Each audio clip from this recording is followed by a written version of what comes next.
ദുരിതമർദ്ദിത ജനകമുദ്രത്തിരയിലക്കം നാടുണർത്തുന്നു.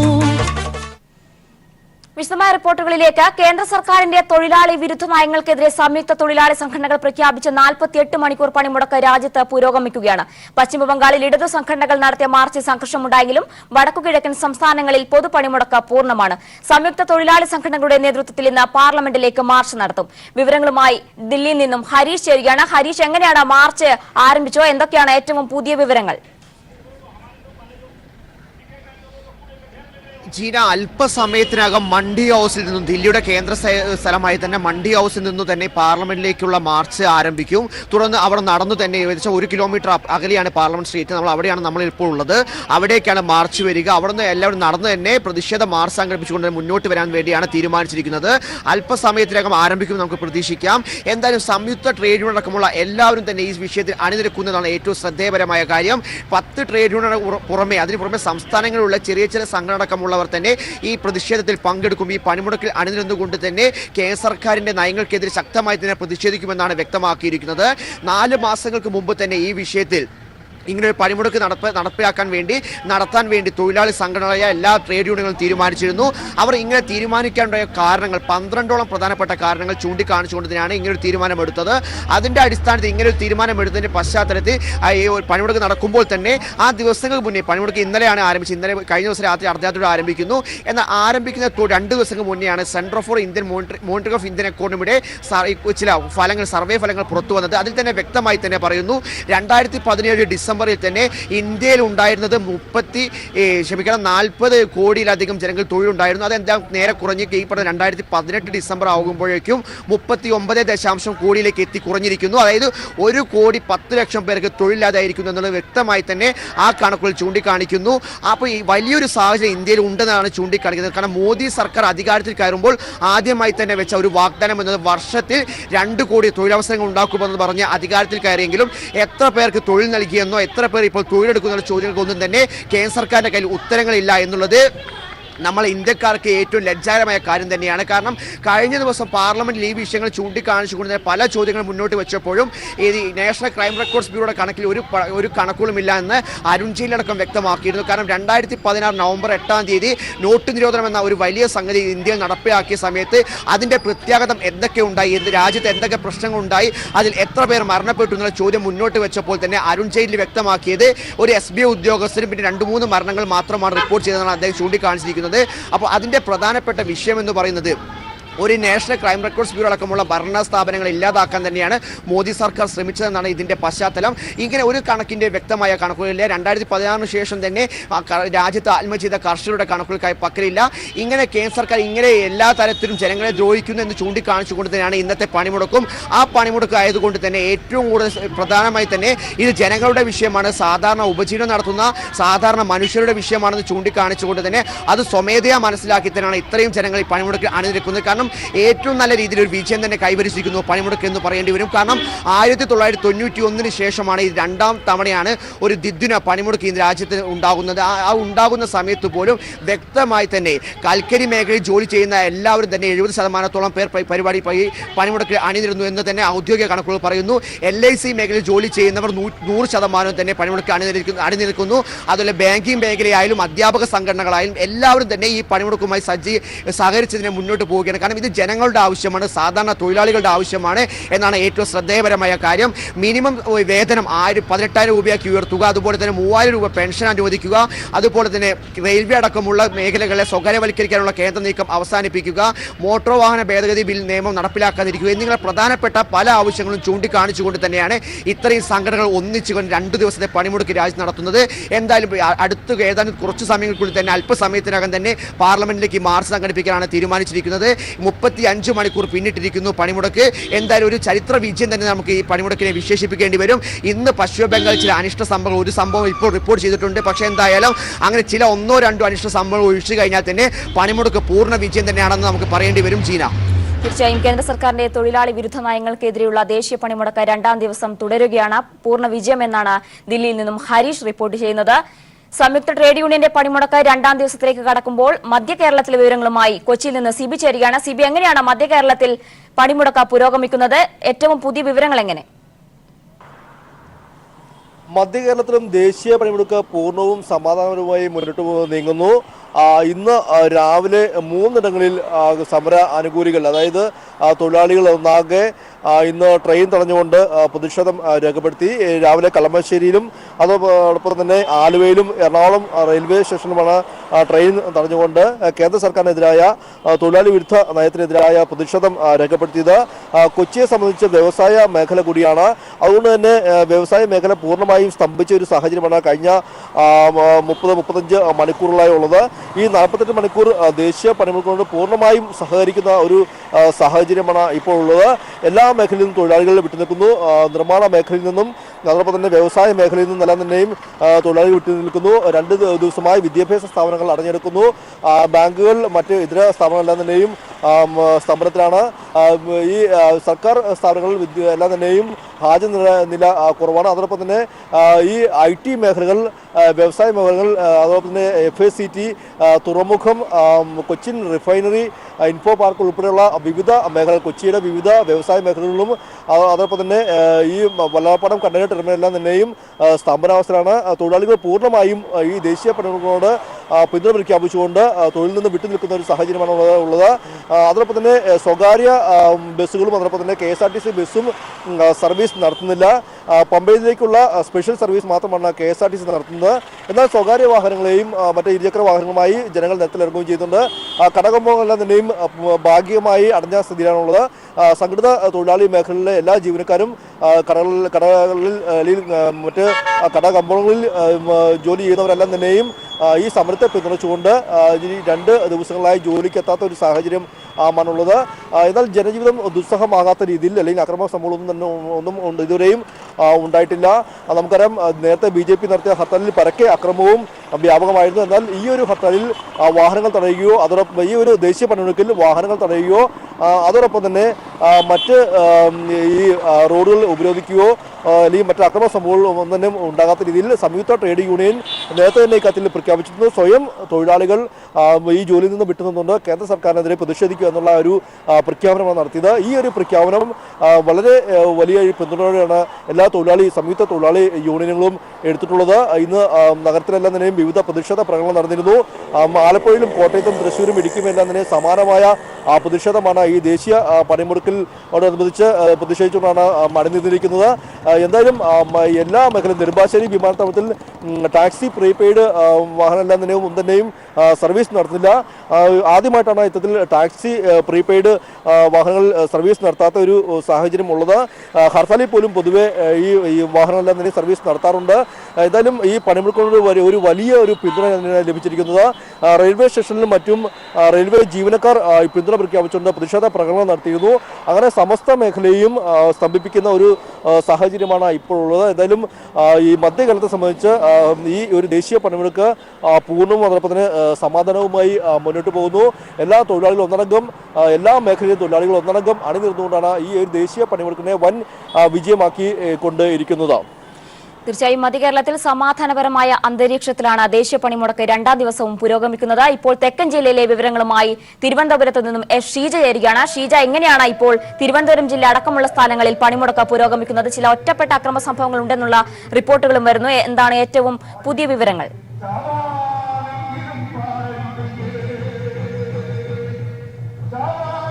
തീർച്ചയായും ജീന, തെക്കൻ കേരളത്തിലേക്ക് എത്തുമ്പോൾ ദ്വിദിന പണിമുടക്ക് അത് 2ാം ദിനം ഇന്നിപ്പോൾ ഉച്ചയോടടുക്കുകയാണ്. ഏതായാലും പൂർണ്ണമായ രീതിയിൽ തന്നെയായിരുന്നു ഈ പണിമുടക്ക് പുരോഗമിച്ചുകൊണ്ടിരുന്നത്. പക്ഷേ അതായത് CPIMന്റെ സംസ്ഥാന സെക്രട്ടറി കോടിയേരി ബാലകൃഷ്ണൻ ഇവിടെ ഈ സെക്രട്ടേറിയറ്റിന് മുന്നിലുള്ള സമരപന്തലിലേക്ക് എത്തി അദ്ദേഹം സംസാരിക്കുന്ന സാഹചര്യത്തിൽ ചിലരുടെ ഭാഗത്ത് നിന്നും, ചില സാമൂഹ്യ വിരുദ്ധരുടെ ഭാഗത്ത് നിന്ന് ഇതിന് സമീപത്തുള്ള ഒരു ബാങ്കിന് നേരെ അക്രമം ഉണ്ടായി. ഈ ഒരു സാഹചര്യത്തിൽ സമരപന്തലിൽ ഉള്ളവർ തന്നെ വ്യക്തമാക്കുകയും ചെയ്തു. ഇത് സമരത്തിനോടനുബന്ധിച്ച് സമരത്തിൽ പങ്കെടുക്കാൻ വേണ്ടി എത്തിയവർ അല്ല എന്നുള്ള കാര്യം അവർ തന്നെ വ്യക്തമാക്കുകയും ചെയ്തിരുന്നു. അതിനുശേഷം CPIM സംസ്ഥാന സെക്രട്ടറിയും ഇത് സംബന്ധിച്ച് പ്രതികരിക്കുകയും ചെയ്തു. അദ്ദേഹം വ്യക്തമാക്കിയത് ഇത് സമരസമിതിയുടെ പ്രവർത്തകരാണ് എന്ന് കരുതുന്നില്ല. ഏതായാലും അത് സംബന്ധിച്ച് അവർ കൂടുതൽ പരിശോധനകൾ നടത്തുന്നതായിരിക്കും. ഏതായാലും ഇത് ഈ ഒരു അക്രമ സംഭവത്തെ അപലപിക്കുകയാണ്. പ്രത്യേകിച്ചും ഇത്തരത്തിൽ ഒരു സംഭവത്തിൽ പോലീസിന് അവരുടേതായ നിയമ നടപടി സ്വീകരിക്കാം, സർക്കാരിന് സർക്കാരിന്റേതായ നടപടി നടപടികളുമായി മുന്നോട്ട് പോകാം എന്ന് തന്നെയാണ് കോടിയേരി ബാലകൃഷ്ണനും പ്രതികരിച്ചിരിക്കുന്നത്. ഏതായാലും പണിമുടക്കിലേക്ക് എത്തുകയാണെങ്കിൽ എല്ലാ മേഖലയിൽ നിന്നുള്ള ജീവനക്കാരും തൊഴിലാളികളും ഒറ്റക്കെട്ടായി ഈ ഒരു പണിമുടക്കിൽ അണിചേരുന്നു എന്നുള്ളത് തന്നെയാണ് എടുത്തു പറയേണ്ടത്. കാരണം കഴിഞ്ഞ ദിവസത്തേതിന് സമാനമായ ഒരു സാഹചര്യം തന്നെയാണ് ഇന്നിപ്പോൾ രണ്ടാം ദിനത്തിലും. നിരത്തുകളിൽ സ്വകാര്യ വാഹനങ്ങൾ മാത്രം ഇറങ്ങുന്നു എന്നതൊഴിച്ചാൽ മറ്റ് പൊതുഗതാഗതം പോലും ആ രീതിയിൽ കാര്യമായി ഇല്ല എന്ന് തന്നെ പറയേണ്ടിയിരിക്കുന്നു. പ്രത്യേകിച്ചും രാവിലെ ട്രെയിൻ ഗതാഗതത്തിന്റെ കാര്യം പറയുകയാണെങ്കിൽ രാവിലെ തിരുവനന്തപുരം സെൻട്രൽ റെയിൽവേ സ്റ്റേഷനിൽ നിന്നും ശബരി എക്സ്പ്രസ് അതോടൊപ്പം തന്നെ വേനാട് എക്സ്പ്രസ് ഈ 2 ട്രെയിനുകൾ സമരാനുകൂലികൾ തടഞ്ഞിരുന്നു. പ്രത്യേകിച്ചും കേന്ദ്ര സർക്കാരിന്റെ തൊഴിലാളി വിരുദ്ധ നയങ്ങൾ അത് തന്നെയാണ് ഈ ഒരു ദ്വിദിന പണിമുടക്കിലേക്ക് കൊണ്ടുചെന്നെത്തിച്ചിട്ടുള്ളത്. സർവ്വ മേഖലകളിൽ നിന്നുള്ള തൊഴിലാളികളും ഇതിന് ഒറ്റക്കെട്ടായി അഭിവാദ്യം അർപ്പിച്ചുകൊണ്ട് ഐക്യദാർഢ്യം പ്രകടിപ്പിച്ചുകൊണ്ട് തന്നെയാണ് രംഗത്തുള്ളത്. അതിന്റെ ഒരു തെളിവ് തന്നെയാണ്. കാരണം സംസ്ഥാനത്ത് എവിടെയും പ്രത്യേകിച്ചും തെക്കൻ കേരളത്തിൽ വലിയ കടകമ്പോളങ്ങൾ പൂർണ്ണമായും അടഞ്ഞുകിടക്കുന്ന ഒരു സാഹചര്യം തന്നെയാണുള്ളത്. പ്രത്യേകിച്ചും എടുത്തു പറയേണ്ടത് വലിയ കടകൾ മുതൽ തട്ടുകടകൾ വരെ സമാധാനപൂർണ്ണമായ അന്തരീക്ഷത്തിൽ തന്നെയാണ് പണിമുടക്ക് പുരോഗമിക്കുന്നത്. ചില ഒറ്റപ്പെട്ട സംഭവങ്ങൾ, അനിഷ്ട സംഭവങ്ങൾ ഉണ്ടായി. സാമൂഹ്യ വിരുദ്ധരുടെ ഭാഗത്തു നിന്നും അത്തരത്തിലുള്ള ഒരു ഇടപെടൽ ഉണ്ടായി എന്നും റിപ്പോർട്ടുകൾ വരുന്നു. ഇനി മലബാറിലെ കാര്യങ്ങൾ നോക്കുകയാണെങ്കിൽ മലബാർ 2ാം ദിവസവും പണിമുടക്ക് പൂർണ്ണമാണ്. KSRTCയും സ്വകാര്യ ബസ്സുകളും സർവീസ് നടത്തുന്നില്ല. പണിമുടക്കുന്ന തൊഴിലാളികളും അധ്യാപകരും ജീവനക്കാരും വിവിധ കേന്ദ്രങ്ങളിൽ പ്രകടനവും നടത്തും. കോഴിക്കോട് നിന്ന് മേഘ ചേരുകയാണ്. മേഘ, എങ്ങനെയാണ് മലബാർ മേഖലയിൽ പൊതുവെ സമാധാനപരമായ ഒരു അന്തരീക്ഷമാണ് ഇപ്പോൾ നിലവിലുള്ളത്? എങ്ങനെയാണ് ഏറ്റവും പുതിയ റിപ്പോർട്ടുകൾ? കേന്ദ്ര സർക്കാരിന്റെ ജനദ്രോഹ നയങ്ങൾക്കെതിരെ വിവിധ ട്രേഡ് യൂണിയനുകൾ ആഹ്വാനം ചെയ്ത ദ്വിദിന പണിമുടക്ക് അതിന്റെ 2ാം ദിവസത്തിലേക്ക് കടന്നിരിക്കുകയാണ്. പണിമുടക്ക് കോഴിക്കോട് ജില്ലയിലും പൂർണ്ണമാണ് എന്ന് തന്നെ പറയേണ്ടി വരും. KSRTC ബസ്സുകളും സ്വകാര്യ ബസ്സുകളും ഒന്നും തന്നെയും സർവീസ് നടത്തുന്നില്ല. ചില സ്വകാര്യ വാഹനങ്ങൾ മാത്രമാണ് നിരത്തിൽ ഇറങ്ങിയിരിക്കുന്നത്. ഈ സർക്കാർ ഓഫീസുകളുടെയും ഹാജർ നില വളരെ കുറവാണ്. സ്കൂളുകളും അതേപോലെ തന്നെ പല സ്കൂളുകളും പ്രവർത്തിക്കാത്ത ഒരു സാഹചര്യമാണ് നിലവിൽ ഉള്ളത്. ഈ സമര കേന്ദ്രങ്ങളിലൊക്കെ തന്നെയും വിവിധ ട്രേഡ് യൂണിയനുകളുടെ ആഭിമുഖ്യത്തിൽ ഇപ്പോൾ കൂട്ടായ്മ നടന്നുകൊണ്ടിരിക്കുകയാണ്. കോഴിക്കോട് ജില്ലയിലെ മുതലക്കുളം മൈതാനം ഉൾപ്പെടെയുള്ള പലയിടങ്ങളിലും വിവിധ ട്രേഡ് യൂണിയനുകളുടെ നേതൃത്വത്തിൽ പ്രകടനം നടത്തുന്ന ഒരു സാഹചര്യമുണ്ടായി. പലയിടങ്ങളിലും ട്രെയിൻ തടയുന്ന ഒരു സാഹചര്യം കൂടിയുണ്ട്. കോഴിക്കോട് കരിപ്പൂർ വിമാനത്താവളത്തിന്റെ പ്രവർത്തനത്തെ സാരമായി തന്നെ പണിമുടക്ക് ബാധിച്ചിരിക്കുകയാണ്. കഴിഞ്ഞ ദിവസം തന്നെ കോഴിക്കോട് മിഠായിത്തെരുവിലെ ഇന്നലെ കോഴിക്കോട് മിഠായിത്തെരുവിലെ വ്യാപാര സ്ഥാപനങ്ങൾ കടകൾ തുറക്കുന്ന ഒരു സാഹചര്യമുണ്ടായിരുന്നു. ഇന്നും ചില കടകൾ മാത്രമാണ് മിഠായിത്തെരുവിൽ തുറന്ന് പ്രവർത്തിക്കുന്നത്. ഹർത്താൽ ദിനത്തിൽ ഉൾപ്പെടെ വലിയ തരത്തിലുള്ള നഷ്ടങ്ങൾ ഉണ്ടായി. അതുകൊണ്ട് തന്നെ ഈ പണിമുടക്കിനോട് അനുകൂല സ്വഭാവമാണ് ഉള്ളത്. പക്ഷേ കടകൾ തുറക്കേണ്ട വ്യാപാരികൾക്ക് തുറക്കാം എന്ന് നേരത്തെ തന്നെ വ്യാപാരി വ്യവസായ ഏകോപന സമിതി നിർദ്ദേശം നൽകിയിരുന്നു. അതുകൊണ്ട് തന്നെ ചില കടകൾ മാത്രമാണ് കോഴിക്കോട് മിഠായി തെരുവിൽ തുറന്ന് പ്രവർത്തിക്കുന്നത്. ഏതായാലും പണിമുടക്ക് വലിയ തരത്തിൽ തന്നെ ജനജീവിതത്തെ ബാധിച്ചിരിക്കുന്നു. എല്ലാ തരത്തിലും പൂർണ്ണമാണ് പണിമുടക്ക് എന്ന് തന്നെ പറയേണ്ടി വരും. സമാധാനപരമായി തന്നെയാണ് കോഴിക്കോട് ജില്ലയിൽ പണിമുടക്ക് പുരോഗമിച്ചുകൊണ്ടിരിക്കുന്നത്. കണ്ണൂർ ജില്ലയിലും പണിമുടക്ക് എല്ലാ തരത്തിലും പൂർണ്ണമാണ്. KSRTC ബസ്സുകളും സ്വകാര്യ ബസ്സുകളും ഒന്നും തന്നെയും സർവീസ് നടത്താത്ത ഒരു സാഹചര്യമാണ് ഉള്ളത്. കണ്ണൂർ പയ്യന്നൂരിൽ ട്രെയിൻ തടയുന്ന ഒരു സാഹചര്യം കൂടെയുണ്ട്. 166 കേന്ദ്രങ്ങളിലാണ് കണ്ണൂരിൽ തൊഴിലാളികൾ ഇപ്പോൾ കൂട്ടായ്മ സംഘടിപ്പിച്ചിരിക്കുന്നത്. എല്ലാ തരത്തിലും ഇവിടെ കണ്ണൂർ ജില്ലയിലും പണിമുടക്ക് പൂർണ്ണമാണ് എന്ന് തന്നെ പറയേണ്ടി വരും. പാലക്കാട് ജില്ലയിലേക്ക് കടക്കുമ്പോൾ പാലക്കാട് കഞ്ചിക്കോട് ഫാക്ടറിയുടെ പ്രവർത്തനത്തെ പൂർണ്ണമായും പണിമുടക്ക് ബാധിച്ചിരിക്കുന്നു. ഫാക്ടറി പ്രവർത്തിക്കാത്ത ഒരു സാഹചര്യമാണ് നിലവിൽ ഉള്ളത്. പാലക്കാട് ട്രെയിൻ തടയുന്ന ഒരു സാഹചര്യം കൂടി നിലവിലുണ്ട്. എല്ലാ തരത്തിലും പണിമുടക്ക് പാലക്കാട് ജില്ലയിലും പൂർണ്ണമാണ്.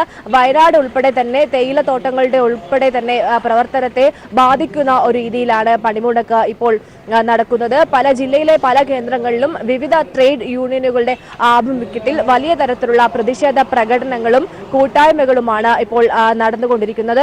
കാസർഗോഡ് ജില്ലയിലും പണിമുടക്ക് പൂർണ്ണമാണ്. നേരിയ സ്വകാര്യ വാഹനങ്ങൾ മാത്രമാണ് ഇപ്പോൾ നിരത്തിൽ ഇറങ്ങിയിരിക്കുന്നത്. KSRTC ബസ്സുകളും ഒപ്പം തന്നെ സ്വകാര്യ ബസ്സുകളും പണിമുടക്കുന്ന ഒരു സാഹചര്യം കൂടിയാണ് നിലവിൽ ഉള്ളത്. പണിമുടക്ക് പൂർണ്ണമാണ് എന്ന് തന്നെ മലബാർ മേഖല കേന്ദ്രീകരിച്ച് നോക്കുമ്പോൾ പണിമുടക്ക് പൂർണ്ണമാണ് എന്ന് തന്നെ പറയേണ്ടി വരും. ഇന്നലെ തന്നെ ഈ പണിമുടക്കിനോട് കൂടുതൽ ആളുകൾ ഐക്യദാർഢ്യം പ്രഖ്യാപിക്കുന്ന ഒരു സാഹചര്യം കൂടിയാണ് ഉള്ളത്. തൊഴിലാളികളുടെ ആവശ്യങ്ങൾ നേടിയെടുക്കാനുള്ള ഒരു സമരത്തിന് എല്ലാ തരത്തിലുള്ള പിന്തുണയും ഉള്ള ഒരു സാഹചര്യം കൂടിയാണ് നിലവിൽ ഉള്ളത്. മലബാർ മേഖലയിൽ പണിമുടക്ക് പൂർണ്ണമാണ് എന്ന് തന്നെ പറയേണ്ടി വരും. തീർച്ചയായും കേന്ദ്ര സർക്കാരിന്റെ തൊഴിലാളി വിരുദ്ധ നയങ്ങൾക്കെതിരെയുള്ള ദേശീയ പണിമുടക്ക് രണ്ടാം ദിനത്തിലേക്ക് കടക്കുമ്പോൾ രാജ്യത്തുടനീളം പൂർണ്ണ വിജയം തന്നെയാണ് പണിമുടക്ക് കൈവരിച്ചിരിക്കുന്നത്. റിപ്പോർട്ടുകളാണ് വിവിധ വിഭാഗങ്ങളിൽ നിന്നും നമ്മുടെ റിപ്പോർട്ടേഴ്സ് നൽകിയത്. മടങ്ങിവരാം ഒരു ഇടവേളയ്ക്ക് ശേഷം. മോദി സർക്കാരിനെതിരായ ശക്തമായ താക്കീതാണ് തൊഴിലാളി സമരമെന്ന CPIM സംസ്ഥാന സെക്രട്ടറി കോടിയേരി ബാലകൃഷ്ണൻ. തൊഴിലില്ലാത്ത യുവാക്കളെ ജാതീയമായി വിഭജിക്കാനാണ് കേന്ദ്ര സർക്കാർ മുന്നോക്ക സംവരണ ബില്ല് ധൃതി പിടിച്ചു കൊണ്ടുവന്നത്. മുന്നോക്ക വിഭാഗങ്ങളിലെ പാവപ്പെട്ടവർക്ക് ഇതുകൊണ്ട് ഒരു പ്രയോജനവും ലഭിക്കില്ലെന്നും കോടിയേരി വ്യക്തമാക്കി. ഈ പണിമുടക്കം നടക്കുന്ന സന്ദർഭത്തിൽ തന്നെ ഇത്തരമൊരു ബില്ല് കൊണ്ടുവന്നത് അതൊരു സമരത്തിനുന്നയിച്ചിരിക്കുന്ന ആവശ്യം ചർച്ചാ വിഷയമാകരുത് എന്നുള്ള ഉദ്ദേശത്തോടു കൂടിയും ലോകസഭാ തിരഞ്ഞെടുപ്പ് മുന്നിൽ വെച്ചുകൊണ്ടുള്ള ഒരു രാഷ്ട്രീയ തട്ടിപ്പ് മാത്രമാണ്.